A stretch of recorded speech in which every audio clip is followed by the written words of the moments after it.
Dr. Lee earned her medical degree from Aga Khan University Medical College in Karachi, Pakistan. She completed neurosurgery residency at Henry Ford Hospital in Detroit and her stereotactic functional pain and epilepsy surgery fellowship at Vanderbilt University in Nashville, Tennessee. She's an assistant professor and fellowship director of the Stereotactic and Functional Neurosurgery Fellowship at Mayo Clinic, Rochester. She currently holds appointments at various neurosurgical and neuromodulation national organizations, including CNS, NAMS, and ASSFM, and serves on various committees and editorial boards of peer-reviewed journals. You can see some of her publications. Her research focuses on studying the disease-modifying role of neuromodulation for various indications and improving functional outcomes through innovation at Mayo Clinic in Rochester. These are some of her contributions to literature. And today, during our lecture series, she's going to talk about the surgical management of cancer-related pain. We're very excited to have you, Dr. Lee. Thank you, Dr. Lee. Thank you. And I think that we have your presentation.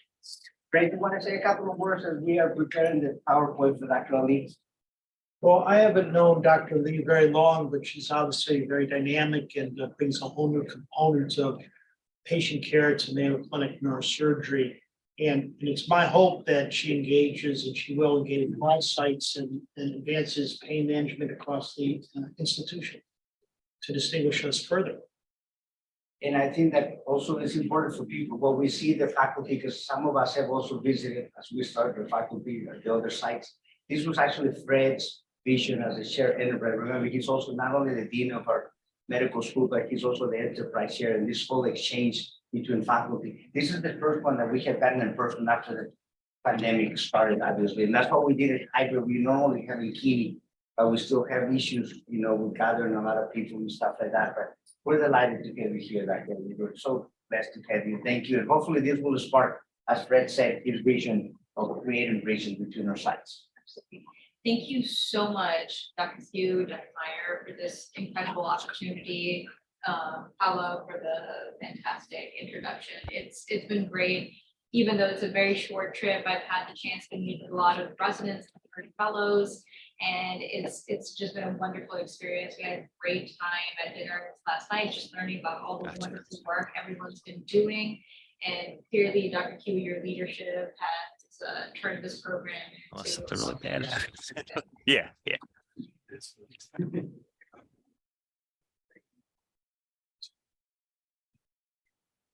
So keep me on time because I do tend to run over. Just give me a 5-minute warning when it's getting closer. But today I wanted to have a resident-focused talk on the surgical management of cancer pain. They're advancing. Am I just using the mouse? You can use. No relevant disclosures. And the reason I wanted to highlight this topic is because this is something that we don't see in practice very often. The world has moved towards more neuromodulation related therapies for chronic pain. Cancer pain has sort of taken a back seat. And we'll certainly review the various lesioning procedures, and if time permits, we'll talk about the role of neuromodulation and the value of the multidisciplinary team in managing this tough population. And the reason this is important is because 9 million people suffer from cancer-related pain, and we don't do a very good job managing it. About 50% of these patients will report inadequate pain control, and about 20% die in pain. We as a neurosurgical specialty needs to do better for these patients. This is kind of what led to the pain relief ladder being created. For cancer pain, you start off with non-opioids, move up to weaker opioids and stronger opioids, and then the fourth rung is to consider surgical intervention. And the transition between the third and the fourth rung is where a lot of specialties are not doing a good job. There's this reticence to move to a surgical therapy for somebody who has a terminal or malignant disease. And if you break down the data, if you follow these steps for cancer pain, about 75% will eventually get better pain. But there's still a big chunk of over 25% that continue to suffer. And this is where our role as neurosurgeons who understand the various pain pathways comes into play. We, going back to like our medical school anatomy and physiology, we know there are three main pain pathways. There's a lateral pathway, which is involved in somatic or nociceptive perception, starts off with the spinal tract, goes to the thalamus, goes to the somatosensory cortex. There's a medial pain pathway because pain is not just the sensation of pain. There's a high degree of suffering that's associated with the pain that we do tend to ignore, but which can have just as big of an impact on a person's quality of life. And that's controlled by the medial pain pathway, which involves the perioperative brain area, the insula, the interstitial cortex. And then finally, the descending pain pathway, which actually inhibits painful sensations. So it's the imbalance between the lateral and medial pathway and the descending inhibitory pain pathway that causes pain and suffering to occur. And what we've learned over the course of the last century is there are multiple generators for pain, whether it's the first order neuron, the second order neuron, or the third order. We need to be able to do a good job of diagnosing what that pain generator is. Because if we figure out where the pain is coming from, we can then figure out where we need to intervene to improve the chances of a patient achieving pain freedom, ideally, or at least reasonable pain control. And it's important to move with the times. You don't want to be the person who's doing cordotomies for non-malignant pain. But there's some basic tenets which all trainees should remember when they need to consider a lesioning procedure and when they need to consider a neuromodulation procedure. Lesioning is great because for cancer pain, because most of these patients have limited life expectancy. If there's easy access to this pain generator throughout that pain pathway that you've established, then you can do the surgery with minimal risk. And as expected, it's typically intervening at the second or third order neurons that creates a higher risk profile. But cancer treatment has advanced, so it can't just be a blanket therapy for everybody. There are certain types of cancers that can go into remission, that can have a significantly long life expectancy. So in those types of patients, you should consider neuromodulation either with a pump or spinal cord stimulation, or if the patient has just diffuse pain, it's multifactorial. You can't nail down a single pain generator that you're to intervene on. And these are associated with lower risks. So the patients and your referring physician's tolerance is pretty high. So, if you're studying for boards and you want to kind of think about this broadly, is if there's a diffuse network and you're thinking about a lesioning procedure, then targeting the diffuse brain network through, let's say, a cingulotomy is more appropriate, because then you're disconnecting that medial pathway and you're taking away the suffering component that comes with pain. So patients will still report, if you ask them on a scale of 1 to 10 where their pain is, they'll say an 8 or 9, but they'll look very comfortable and unbothered by it. So you disconnected that suffering component of pain. But if it's focal or regional, then you need to think things through. You need to figure out where that pain generator is and address it. So a couple of procedures that are valuable and continue to be valuable in this current day and age that we aren't doing enough of. We'll talk about a few of those really quickly. So the first one is trigeminal nerve. it's important, and there are a lot of fellows here who are, doing these phenomenal anatomy labs, and, you guys probably know better than I do on how to approach the spinal trigeminal nucleus, but I'll tell you why you should approach the trigeminal nucleus for facial pain and why trichotomy is good. So you've all heard of sort of the onion skin distribution of pain. A lot of times patients with head and neck cancers will come in and, this entire area around their mouth is burdened. They can't eat, they can't drink, they're already emaciated, and it's just, they're like miserable. And if you understand this somatotopic organization, you understand why spinal trigeminal is the target, because you can see the colored representation of the entire portion of the spinal trigeminal nucleus.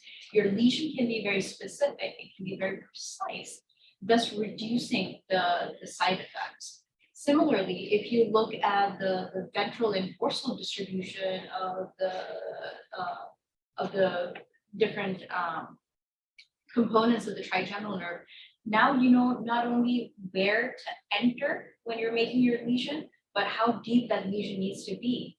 Because you can do a trigeminal trichotomy, but if you're not hitting the painful area, if pain is in B2, but you were just a little too shallow with your lesioning, you'll give them numbness in B3, but you won't catch B2, and that kind of defeats the purpose. And that's also why a lot of times these lesioning procedures go out of vogue, because if you're not doing these topically, your outcomes aren't going to be as great. And if your outcomes aren't great, then most people will kind of shy away from doing these procedures. So understanding the anatomy is important.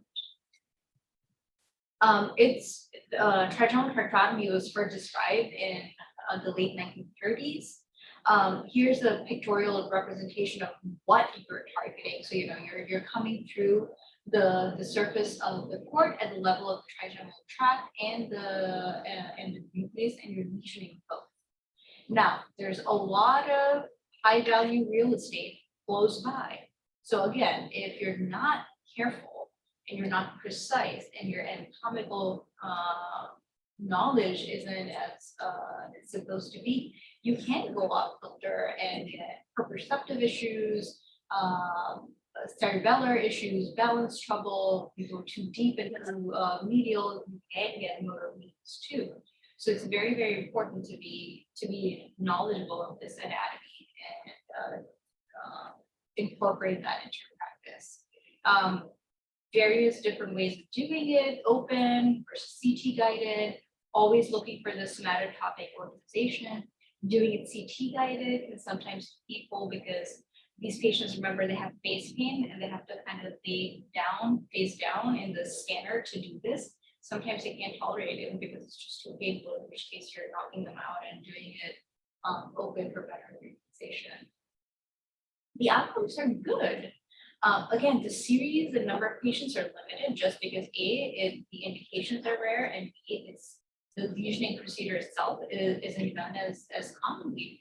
But there's a significant improvement in the VAS scores, and the KPS scores improve as well. And the side effect profiles, it'll fit the anatomy depending on how precise your lesion is. And because the spinocerebellar tracts are very close by, ataxia seems to be the most common complication. Anytime you're doing CT guided lesioning, you need to keep the patient awake, because again, you're not doing it under correct visualization, so you need to be able to test before you make a lesion. So just remember, that's sort of the trade-off for doing these CT guided versus open. Cordotomy has been a workhorse of malignant pain interventions for a long time, since the early 1900s. And what are you doing? You're destroying the spinothalamic tract. Why? Because it's the spinothalamic tract that takes up pain and temperature sensation from the opposite side of the body. Things to remember: what are the indications? Because you're targeting the spinothalamic tract, and it's only indicated for pain that is on one side of the body, and it's somatic pain. So it's that lateral pain pathway that you're targeting. It's not the visceral or neuropathic pain. So there are different interventions for that.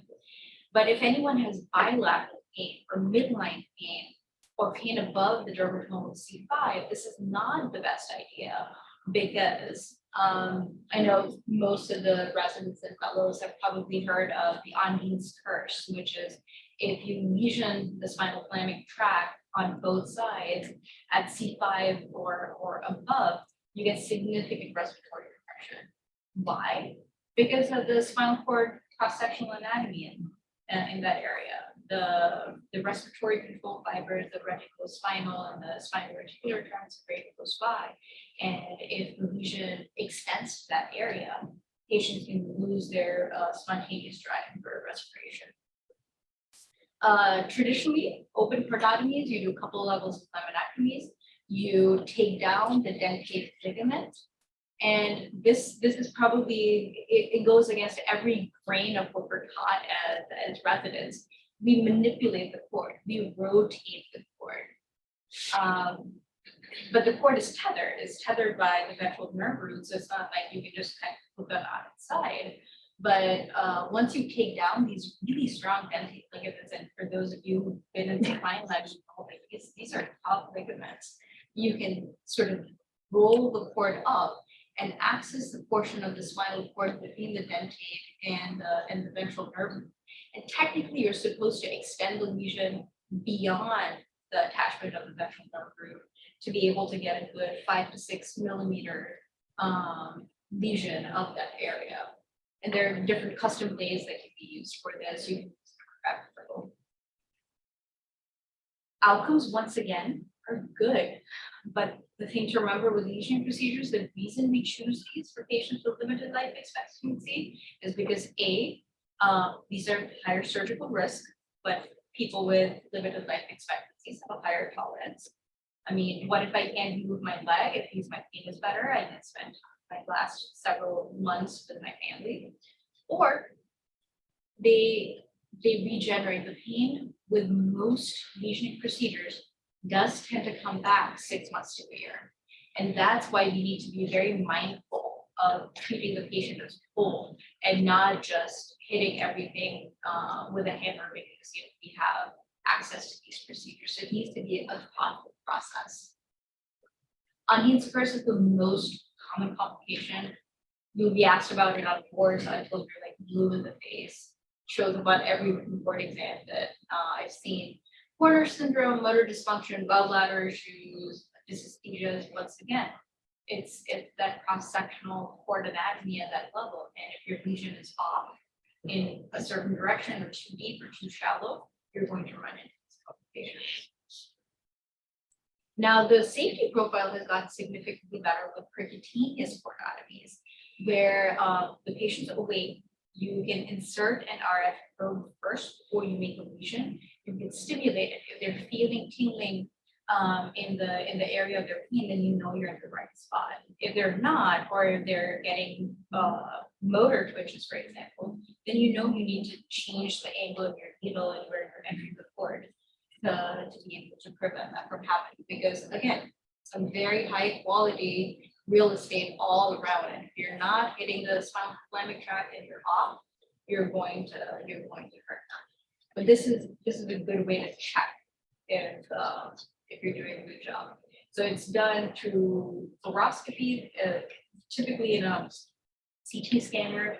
A myelogram is performed, which kind of outlines the cord. You can then find where the dentate ligament attachments are and make it a point to go anterior to them. Outcomes, once again, are just as good as open cordotomies, and the complications are very mild, usually temporary.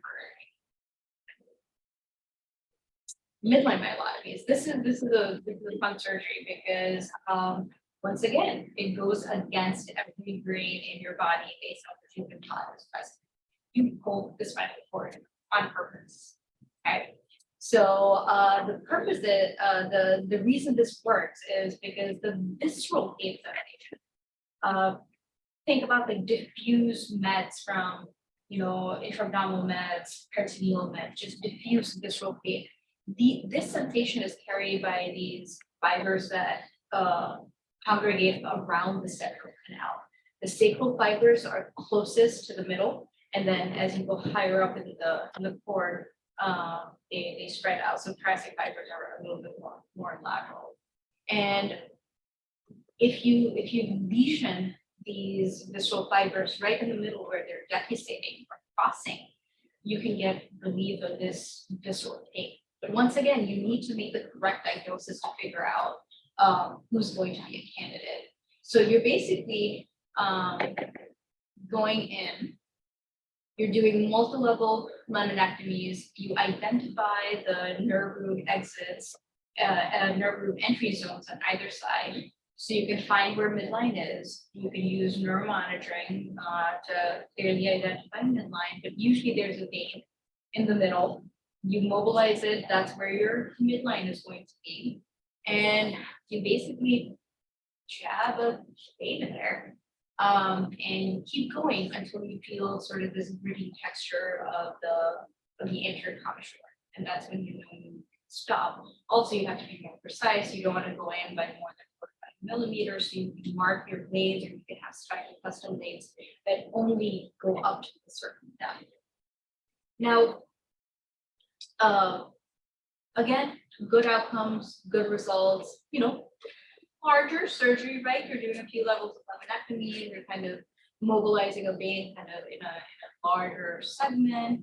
But now with a punctate midline mylotomy, we're finding that we can get similar outcomes without doing such a extensive transaction. So because we know the target is these visceral pain fibers at the level of the central canal where they decussate, if you lesion it high enough where, for abdominal pain, you're going to the upper thoracic spine, for pelvic pain, you're going to the middle of the thoracic spine. If you lesion this area high enough, you don't have to go up and down the septal up. Just making a punctate opening is enough. It reduces side effects. So if you compare what a traditional control mylotomy looks like, you're kind of going up and down several levels. With this, you're just poking it in a very precise, small location, still going deep enough to disrupt the decussated fibers, and the outcomes are actually fairly similar, which is encouraging. Skip over that. Again, outcomes are great, but the big difference between the control mylotomies and the punctate mylotomies, even though these series are very small, they did not report any long-term permanent complications, which is important to remember. And then lastly, dress lesioning is used for malignant and non-malignant pain. In fact, it's one surgery where it's used more commonly for non-malignant pain. Brachial plexus avulsion or lumbar plexus avulsion are a good indication for this.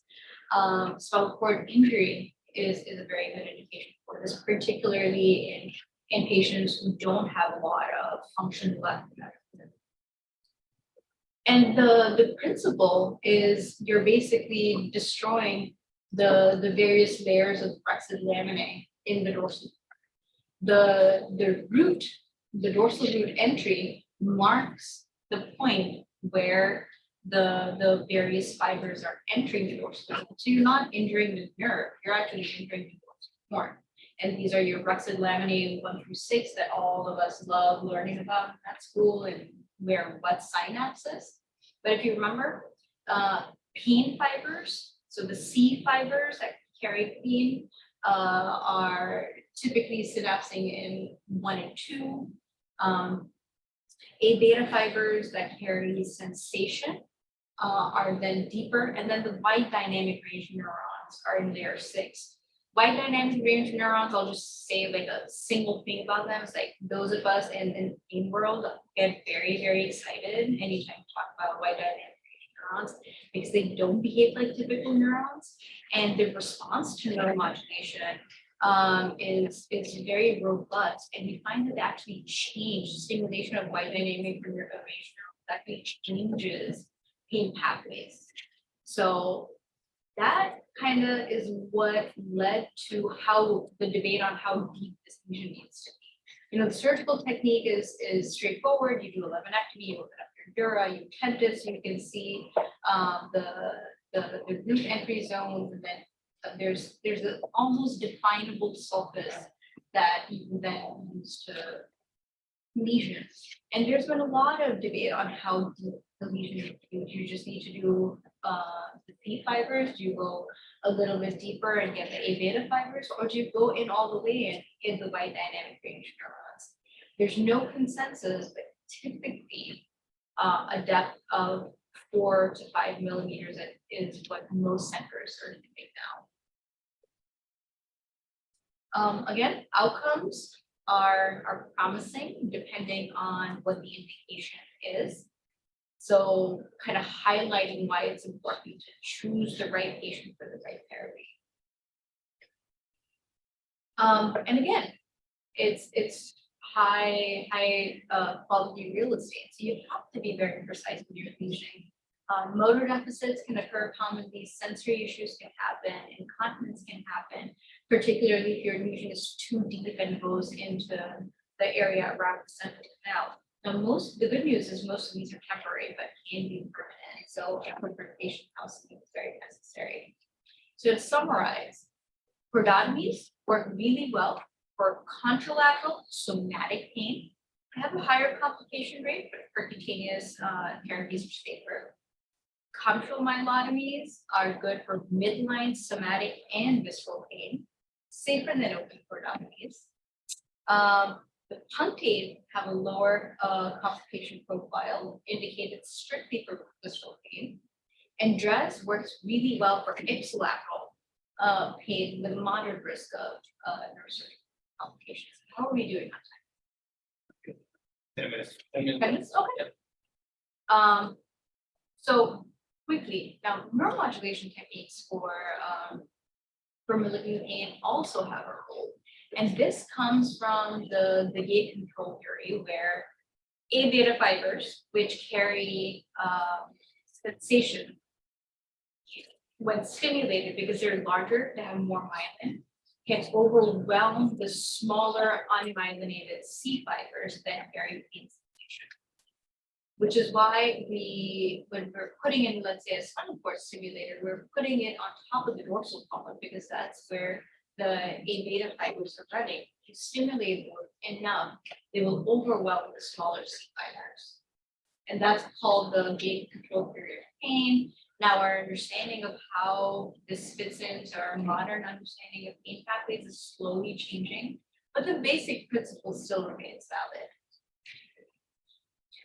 So spinal cord stimulation is indicated. Now remember, for neuropathic cancer-related pain, not the somatic painful nociceptive sensation.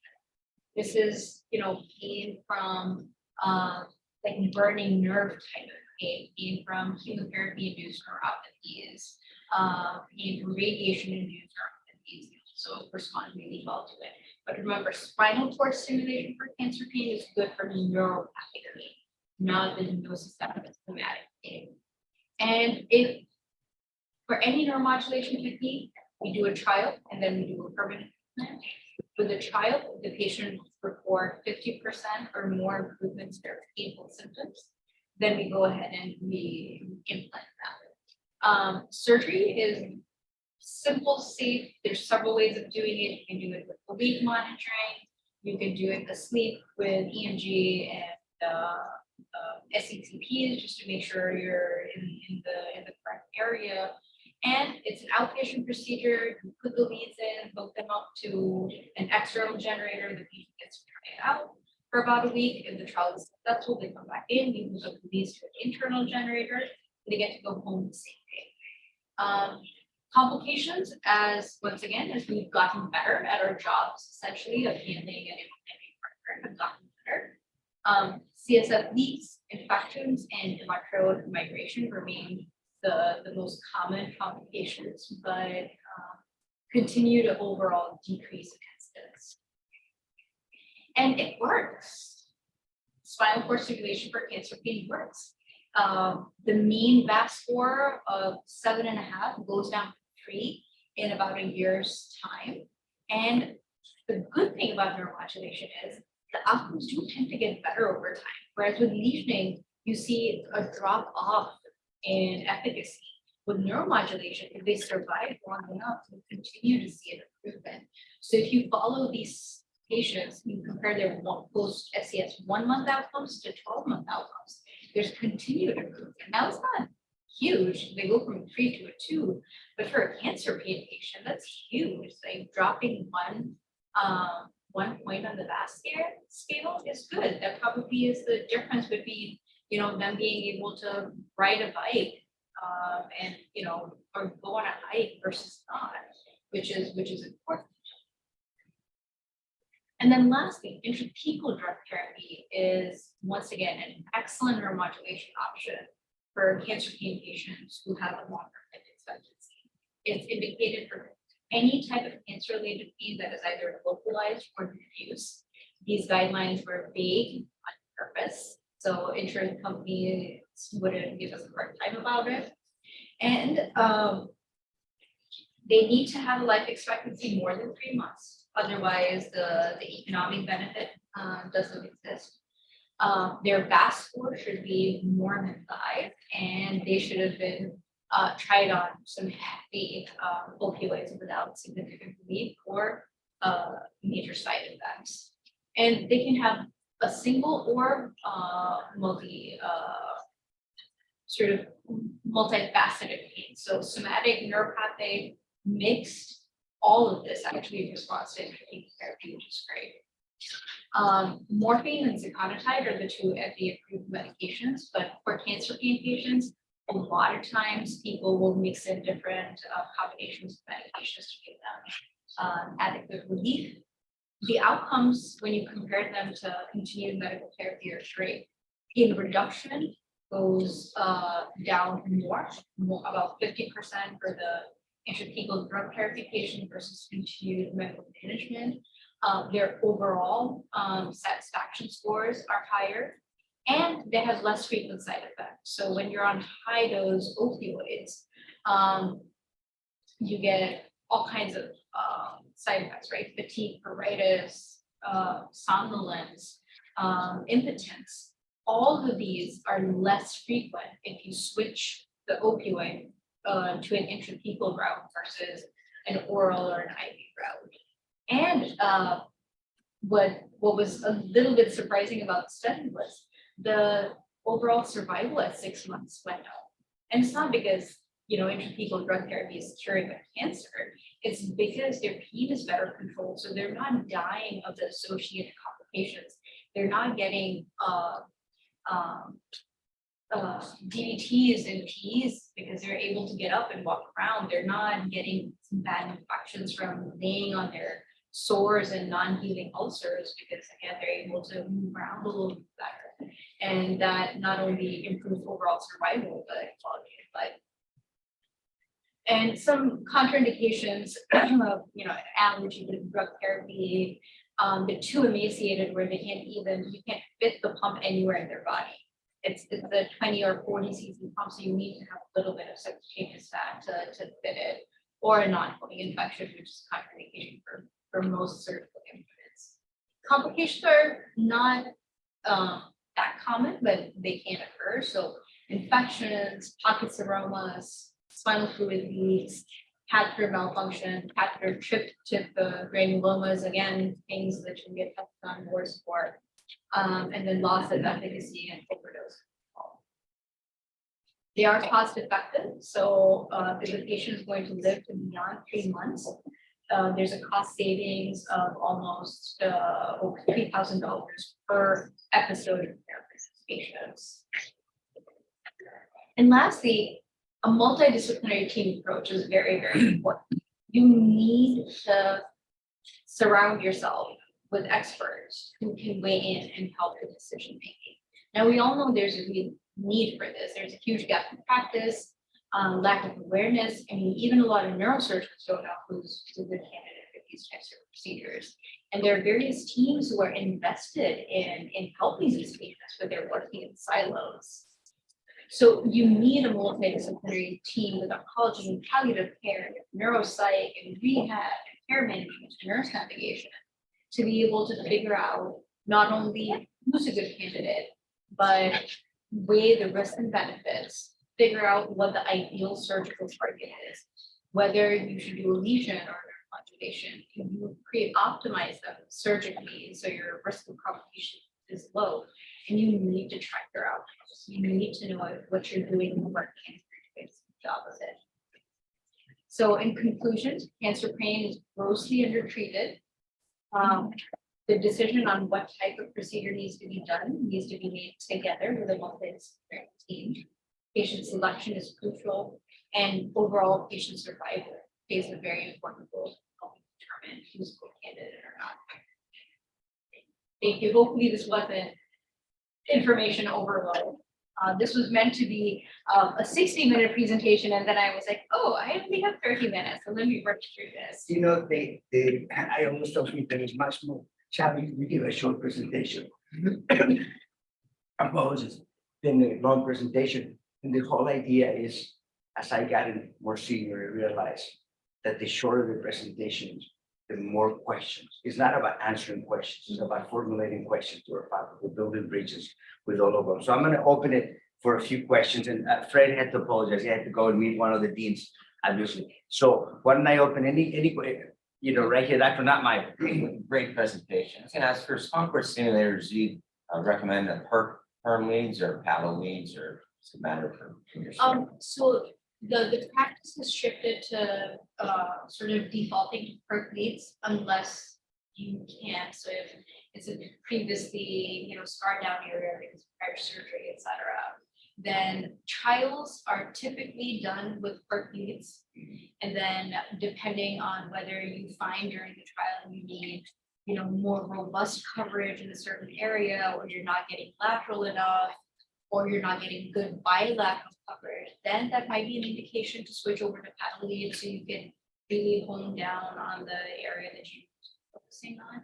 But unless there's surgical contraindication, perk leads are the way to go with these trials. Thank you. What are you doing, Eric? We were doing paddle leads for years here, but with Jason Eldridge coming down, we shifted to perk leads, which I think is better. Gotcha. Is that, and are you doing them or the perk leads, or how are you guys coordinating? Well, if I'll do the paddle, if it comes with a paddle lead, but if it's perk leads, then that all stays in the pain department. Gotcha. They all stay. Are you doing the perk leads in Rochester? Is that Well, us? That's right. And that, And we have a huge pain group too, so gotcha. they'll send me, the perk failures basically when they Gotcha. truly do need a paddle.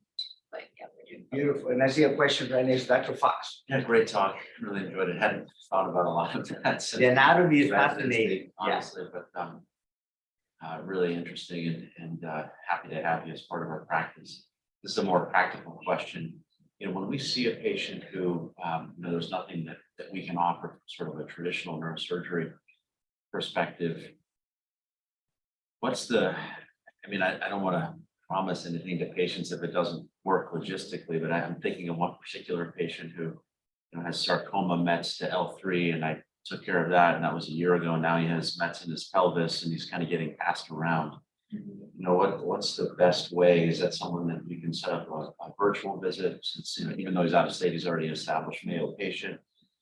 Honestly, I think it would be great if we could line up cases and have you come down here once a month and do cases here or something like that.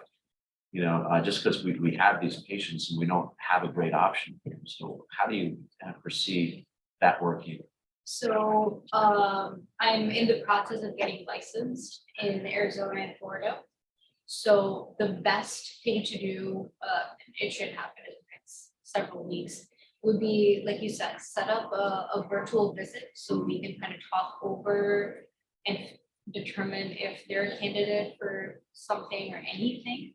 And then, yes, if they are, then the option would be either them coming over to Rochester, or until we're able to build, some sort of a collaboration for me to be able to, I love to come down to Florida once a month, particularly in the winter months. Exactly. Sort of You won't be November able to through see it. May, we'll set up multiple Well, cases here. So this is perfect because I think Dr. Eldridge, who's, as you know, he's also trained in Rochester, was faculty that came here a couple of years ago. And I see your hand up, Jason. So you want to go ahead and unmute yourself and take it away.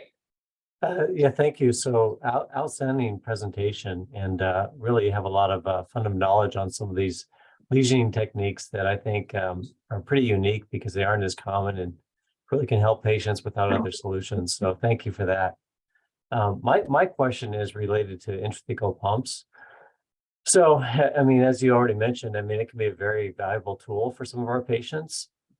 And also, as you alluded to, you know, patient selection can be a real challenge too, or at least very important in that, right? Because, you know, it's a prognosis. It's, do they have access for longitudinal care to make sure they can come back for refills? Are they going to come back to make sure that we can titrate medications, which most of us are using local anesthetic and opioid, but that's not an easy solution in terms of the right dose or even the right constituent concentrations or medications sometimes. So my question is, you know, understanding, you know, the post-implant, the implant's the easy part, right? It's the management afterwards. Do you have any experience, or what are your thoughts on how you manage intrathecal granulomas, which when they're larger and, you know, compressive and can cause myelopathies, that's something that we all kind of fear in terms of treating. What are your thoughts on that? I appreciate it. Of course, and thank you, very, very thoughtful question. And you're right, implanting the hardware is the easy part, right? It's what comes after. So specifically for catheter tip granulomas, the sort of algorithm is, first of all, you stop the medication. Because in most situations, once you recognize those and you remove basically the offending agent, they do tend to improve over time. The second sort of tier as you escalate is you switch out the catheter. And you, once you put in a new catheter, you try a different medication. You don't do the higher dose opioid if you can. You know, sometimes, especially for like neuropathic pain, switching over to ziconotide is a good option for these patients who developed those before. And then lastly, I mean, and again, like for those of you taking the board, you never want to go in and remove an intrathecal granuloma. Like that's the last resort ever. Like that should never be your first answer. But in someone where there's either an acute decline in neurological function, or they're just not responding to these conservative measures, then going in, doing a laminectomy and an expansile duroplasty is what's recommended. So you don't go in and muck around with the granuloma because it's going to be stuck in there and you can make things worse. Or you do what's called sort of a partial resection, where it's a huge granuloma. You take out the dorsal portion of it just so it's not pushing on the cord as much. Do an expansile duroplasty and then follow them with serial pinching. But you're absolutely right. It's a pain to deal with these, and one of the more feared complications. Just to follow up, any role for steroids, particularly if there's a compressive phenomenon? Usually not. They don't usually tend to do much for improving neurological function. Because if your patient has a deficit, then unfortunately you're kind of going down the route of saying and just creating more room in that space. Thank you. Appreciate your comments. Thank you, Jason. Two quick questions to follow up. One, prediction of pain hospital. You know, can we gather information from what is already going on in their vitals, you know, artificial intelligence, machine learning, or new devices that we need to invent. And number two, implantable devices that are much less expensive than the current implants that we have.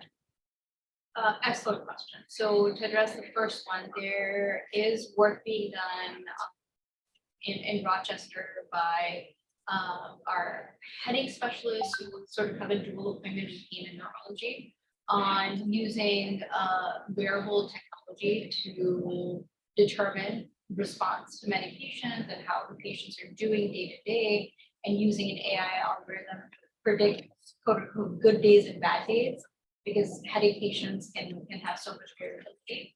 So I don't see why this isn't something that could be extended to this patient population too.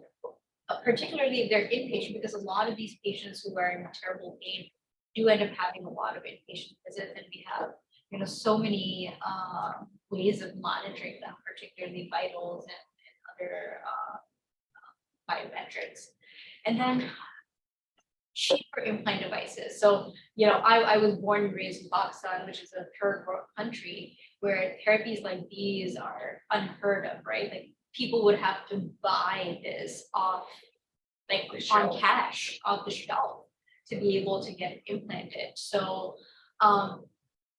it's a great idea. It's definitely something that needs to be worked on, not something that I foresee a quick solution to, because these devices are so complex. Because if your pump doesn't work the way it's supposed to work, it can kill you, right? Like if you get an overdose or withdrawal. And there's another company, there's one major company that makes all the pumps. There's another company that competes with them, doesn't do a very good job. Like their catheters aren't the greatest. Their programming capabilities isn't the best, but it's proprietary technology. So unless they're willing to share some of the internal mechanics, or somebody with an engineering background who makes it their mission, it's just hard to develop that complexity in a more cost-effective manner.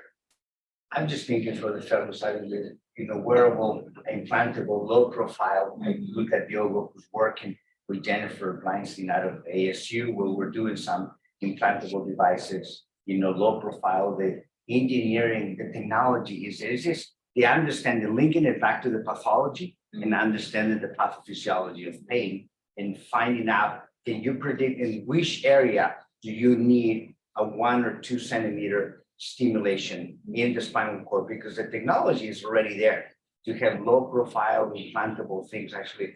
And Dio, you want to tell Dr. Ali the patent that we just put together not long ago? Sure. So we have developed with ASU, Arizona State University, a device that you can do PSM. It's minimally invasive, just like 1 millimeter thick, no wires, no batteries. And where are you?